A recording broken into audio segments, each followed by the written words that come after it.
My daughter-in-law looked at my wedding gift, laughed, and pushed it aside like it was worthless. 2 days later, she discovered she'd rejected the one home she'd dreamed about for years, and by then, it was far too late. Before we dive into it, tell me in the comments where you're from. I love seeing the different places people tune in from. And if you're new here, don't forget to subscribe so you don't miss more stories like this. Stick with me, because what happened after that wedding changed an entire family forever. My name is Leora Hale. After my husband passed away, I spent years raising my only son, Nolan, on my own. Life wasn't easy, but I worked hard, stayed humble, and always dreamed of seeing him build a happy family. When Nolan fell in love with Brenna Cross, I welcomed her with an open heart. Her family came from wealth and influence, and from the beginning they treated my simple lifestyle like something to be embarrassed by. I ignored every rude comment because I didn't want to create problems for my son. On their wedding day, I arrived with a plain envelope that held the most meaningful gift I had ever prepared. I walked up to the bride and groom with a smile and handed it to Brenna. She looked at the envelope for only a second before laughing in front of the guests. Without even opening it, she placed it on a nearby gift table and said she expected something far more meaningful than an ordinary envelope. A few people laughed with her while others looked away in uncomfortable silence. I simply smiled, wished them a lifetime of happiness, and quietly returned to my seat, never revealing what was actually inside. The celebration carried on as if nothing had happened, but for me, that moment was only another chapter in a much longer story. Brenna's disrespect hadn't started at the wedding. From the day Nolan introduced us, I could tell her family believed I wasn't good enough to stand beside them. They came from money, dressed in expensive designer clothes, and spoke as though success belonged only to people who looked and lived like they did. I never tried to compete with them because I had spent my life valuing character over appearances. During the months leading up to the wedding, Brenna often dismissed my ideas whenever family plans were discussed. If I offered to help, she politely declined, then accepted the same suggestion when it came from someone else. Her parents rarely addressed me directly, and when they did, their smiles always felt forced. They complimented everyone except me and acted as though I were simply another guest instead of the groom's mother. Nolan noticed more than once. After family dinners or planning meetings, he would quietly apologize and ask me not to react. He kept saying the wedding stress would pass and that everyone would eventually get along. He wanted peace more than confrontation, and because I loved my son, I agreed to stay silent every time. So when Brenna brushed aside my wedding gift in front of the guests, I wasn't shocked. It hurt, but I had grown used to swallowing my pride for Nolan's happiness. I believed that keeping the day joyful for him mattered more than defending myself, even if my silence came at a personal cost. 2 days after returning from their honeymoon, Brenna began sorting through the wedding gifts that had been piled into their living room. Most of the boxes had already been opened, but one plain envelope remained untouched. It was the same one I had handed her at the reception, the one she had dismissed without even looking inside. Curious at last, she broke the seal, expecting to find a small check or a heartfelt note. Instead, several official documents slid onto the table. The first page was a notarized property transfer agreement, complete with signatures and legal certification. Beneath it was a handwritten letter from me, explaining that I had quietly purchased a lakeside home years earlier. Ever since Nolan was a teenager, I had dreamed of giving him a place where he could build a happy family of his own. I wanted the house to become their wedding gift and a symbol of a new beginning. As Brenna continued reading, her expression changed from confusion to disbelief. Her eyes immediately locked onto the property address printed across the legal papers. She recognized it instantly. It was located in the very lakeside neighborhood she had admired for years.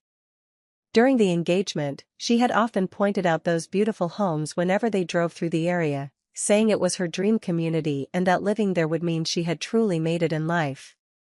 Her hands began to shake as the truth settled in. The ordinary envelope she had laughed at in front of everyone hadn't contained a simple card or cash. It had held the keys to the exact home she had always wanted, and she had rejected it without giving it a second glance. The moment Brenna finished reading the documents, she grabbed her phone and called me. Her voice sounded unusually warm as she claimed there had been a misunderstanding at the wedding. She insisted she had been overwhelmed by the excitement and never meant to dismiss my gift. Then she asked if we could meet so she could thank me properly. I listened quietly without interrupting because I already understood why she was calling. When she finally stopped talking, I calmly explained that I had watched her push the envelope aside without even opening it. In front of our families and friends, she had decided my gift wasn't worth her attention. That moment told me everything I needed to know. After leaving the reception, I contacted my attorney the following morning and withdrew the property transfer before it became legally effective. Since the house was still registered in my name, I had every legal right to cancel the transfer. For several seconds, Brenna didn't say a word. Then her calm voice disappeared. She pleaded with me to reconsider, saying everyone deserved a second chance and promising she would never make the same mistake again. I told her the issue had never been the house. It was the respect she refused to show another person simply because she assumed they had nothing valuable to offer. The call ended in silence. Brenna finally understood that no one had taken her dream home away. She had lost it the moment she judged a simple envelope by its appearance instead of the love and sacrifice behind it. Her own choices had closed the door on the future she thought was already hers. That evening, Nolan came home to find Brenna sitting quietly at the kitchen table with the property documents spread out in front of her. Confused, he picked up the handwritten letter I had included with the gift. As he read each line, his expression slowly changed. He had never known the full story behind the house or the years it had taken me to make that dream possible. The letter explained how I had put aside my own plans after his father passed away. Every extra dollar I earned went into savings instead of vacations, new clothes, or expensive comforts. I postponed retirement, worked long hours, and made countless sacrifices so that one day Nolan could begin married life without the burden of buying his first home. Giving him that lakeside house had been my way of honoring his father's memory and showing him that he would always have a place where he belonged. By the time Nolan reached the final paragraph, his eyes filled with tears. He realized that while I had quietly planned for his future, I had been publicly embarrassed on the happiest day of his life. The thought that I had smiled through such humiliation without saying a single harsh word filled him with guilt. He turned to Brenna and demanded to know why she had thrown the envelope aside without opening it. Brenna admitted she had assumed it contained nothing important.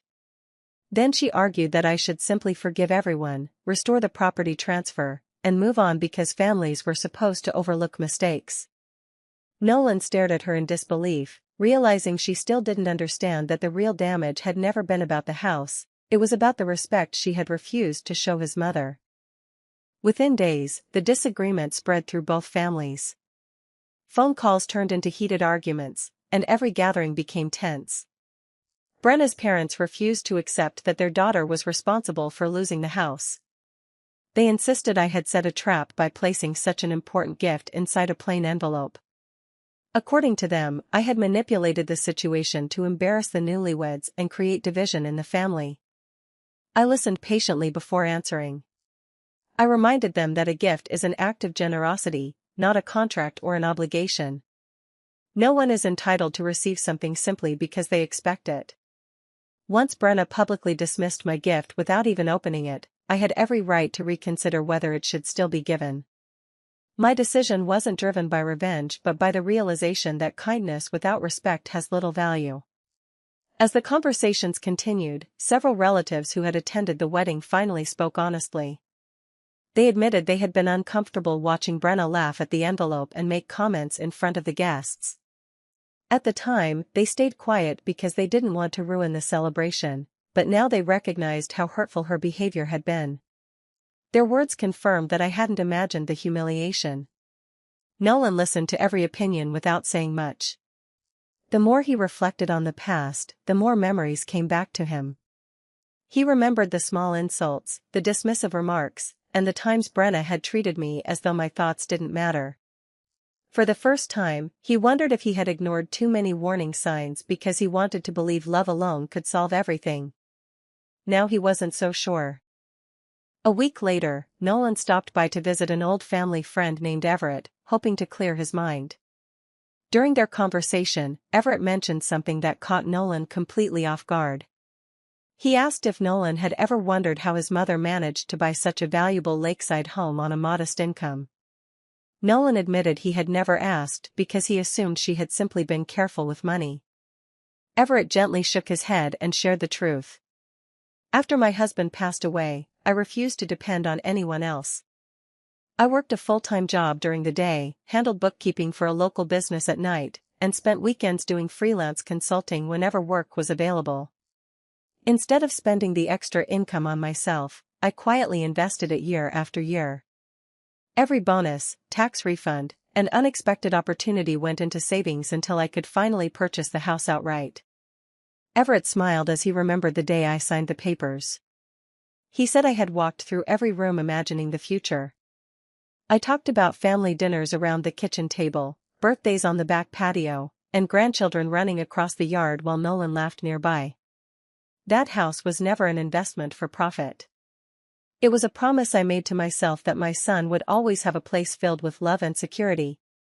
Hearing those memories left Nolan speechless. He realized he had admired his mother's strength without ever asking what it had cost her. While he was building his own life, she had quietly carried every burden alone. The guilt settled heavily on his heart because he understood that her greatest sacrifices had been made without expecting recognition, only hoping her son would someday be happy. After the arguments settled down, Brenna suddenly began reaching out to me almost every day. One afternoon she arrived at my door carrying a bouquet of fresh flowers and a carefully wrapped gift. She apologized for what had happened at the wedding and said she wanted us to start over. I thanked her for coming, invited her inside, and listened without interrupting. She spoke kindly, but something about her words felt rehearsed rather than heartfelt. Over the next few weeks, her visits became more frequent. Sometimes she brought homemade desserts, other times small gifts or handwritten notes expressing regret. I appreciated the effort, yet every conversation followed the same pattern. We would talk about family, the wedding, or Nolan for a few minutes before she carefully steered the discussion back to the lakeside house. She would remind me how much she admired the neighborhood and how perfect it would be for raising children. Then she would ask whether I had reconsidered restoring the property transfer. Each time, I answered politely but gave the same response. The decision had already been made, and changing it would not repair the hurt caused that day. Respect could not be restored with presents or promises after the true intentions had already been revealed. As the visits continued, the difference became impossible to ignore. Genuine regret focuses on the pain another person has endured. Regret over losing something valuable focuses only on recovering what was lost. Brenna rarely asked how I felt or what the public humiliation had done to me. Her concern always circled back to the house. That was when I knew she wasn't trying to rebuild our relationship. She was trying to reclaim the opportunity she had thrown away with her own hands. Over the following weeks, I spent a great deal of time thinking about what to do with the lakeside house. Friends suggested I sell it, while others encouraged me to keep it as a retirement home. I considered every option carefully, but none of them felt right. That house had always represented hope, family, and a fresh beginning. I didn't want it to become a symbol of bitterness or an endless source of conflict between people I loved. One afternoon, I visited a local foundation that helped widowed parents raising children on their own. As I listened to their stories, I saw reflections of my own life after losing my husband. Many of those parents worked tirelessly just to keep a roof over their children's heads. At that moment, I realized the house could fulfill its original purpose by giving another family the security I had once dreamed of providing for Nolan. A few days later, I completed the paperwork transferring the property to the foundation. The decision brought me a sense of peace I hadn't felt in months. I wasn't giving up on my dream, I was simply allowing it to bless someone who truly needed it. That weekend, both families gathered for dinner. After everyone was seated, I calmly shared my decision. I explained that the house now belonged to the foundation and would soon become a home for a deserving family. The room fell completely silent. Brenna stared at me in disbelief, unable to say a word. She finally understood there would be no second chance, no negotiation, and no way to undo the choice she had made at the wedding. The dream she had dismissed so carelessly was now gone forever, and this time, it was beyond anyone's power to bring it back. After the family dinner, life inside Nolan and Brenna's home changed completely. The argument about the lakeside house never truly ended, even though the property was no longer available. Every discussion somehow found its way back to that single decision. Brenna insisted the situation had been blown out of proportion and believed everyone should have moved on by now. Nolan could no longer agree. For the first time since their wedding, he admitted what had been weighing on his heart.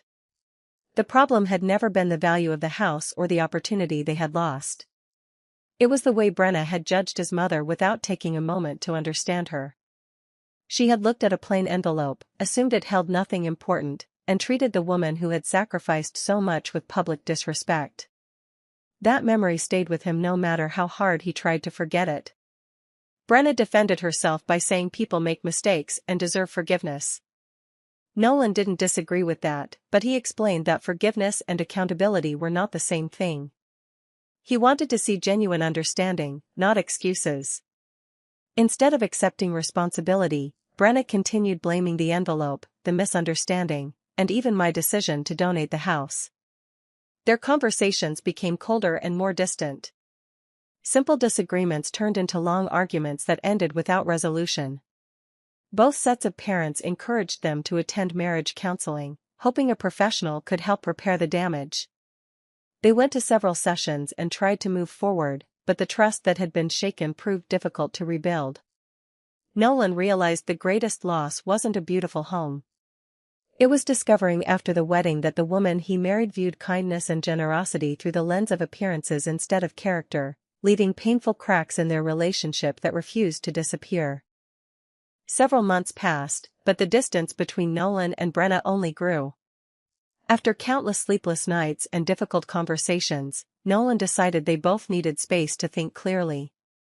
He rented a small apartment across town and moved in with only the essentials.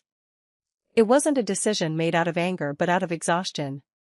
He hoped that stepping away from the constant arguments would help him understand what kind of future he truly wanted. Living alone gave him time to reflect on everything that had happened. Instead of avoiding his family, he made a point of visiting me every weekend. We shared simple meals, talked about everyday life, and slowly rebuilt the relationship that had suffered during the months leading up to the wedding. For the first time in years, Nolan asked questions he had never thought to ask before. He wanted to know about my struggles after his father passed away, the sacrifices I had made, and the dreams I had quietly carried for him. Those conversations brought us closer than we had been in a long time. Meanwhile, Brenna remained convinced the entire situation had been exaggerated. Whenever they spoke, she repeated that everything could have been avoided if I had been less sensitive and simply overlooked what happened at the wedding. She believed my decision had created the family's problems instead of acknowledging the disrespect that caused them. Each time Nolan heard those words, he felt another piece of hope disappear. He realized she still viewed the story as a disagreement over a house instead of a lesson about dignity and gratitude. That understanding weighed heavily on him because it showed the real issue had never been resolved. Without accepting that truth, moving forward together seemed harder with every passing day. Several weeks later, I received an invitation to attend the opening ceremony of the Housing Foundation's newest neighborhood. I almost declined because I wasn't looking for recognition, but the director insisted that the families wanted to meet the person whose donation had made the project possible. On the morning of the event, I quietly took a seat near the back and watched as one family after another was handed the keys to their new homes. The ceremony was simple, yet every smile carried a story.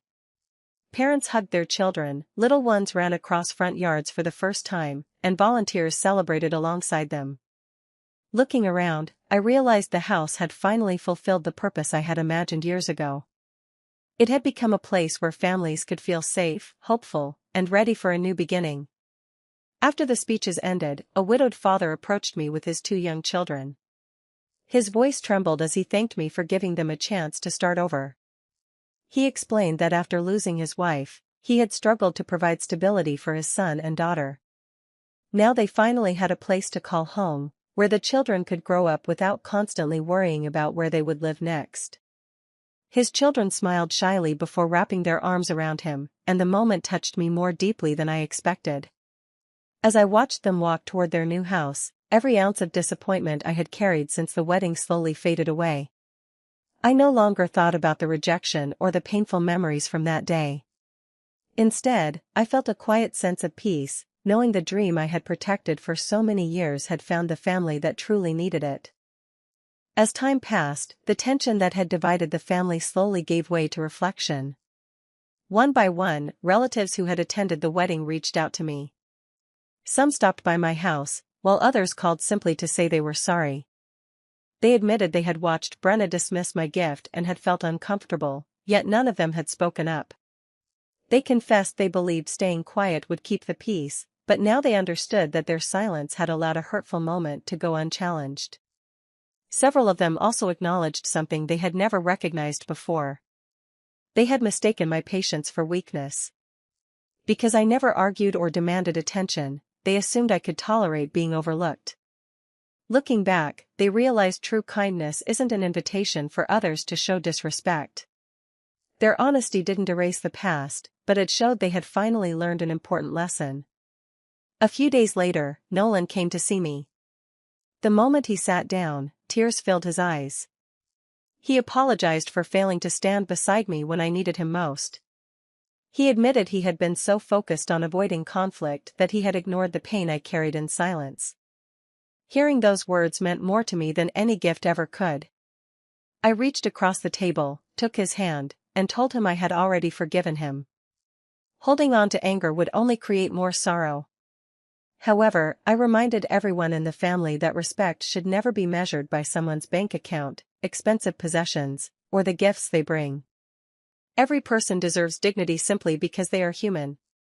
Real character is revealed by how we treat those we believe have nothing to offer, and that is a lesson none of us should ever forget.